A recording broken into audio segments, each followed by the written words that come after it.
আমাদের যে ছাত্রদের বসার ট্রেনটা, এই ট্রেনটা যদি একটু পরিষ্কার থাকে তাহলে আমাদের বসতে সুবিধা হয়। ট্রেনটার কিন্তু অবস্থা স্যার মানে একদমই বাজে হয়ে আছে। আর হচ্ছে যেহেতু কালকে ওরিয়েন্টেশন করবেন বলেছেন, আমরা স্যার সবাইকে বলে দিয়েছি যে কালকে আমরা করতে চাই সামনের সপ্তাহে। সামনের সপ্তাহে যদি ওরিয়েন্টেশন করেন তাহলে নবীন বরণ আরো 1 মাস পিছিয়ে গেছে। নবীন ওরিয়েন্টেশনের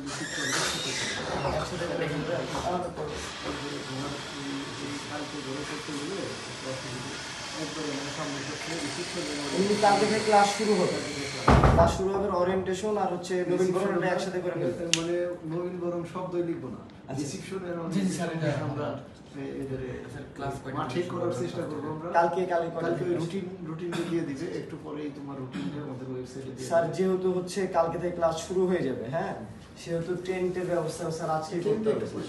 হ্যাঁ, আজকে করতে হবে। ট্রেনে যেগুলো ওই ময়লা আবর্জনা কেন্দ্র যে আমাদের যেগুলো ছিল মানে ক্যারাম আছে আর আপনার হচ্ছে মই আছে, এগুলো সরিয়ে নিলে স্যার মানে বসার একটা পরিবেশ করলে স্যার ভালো হয়।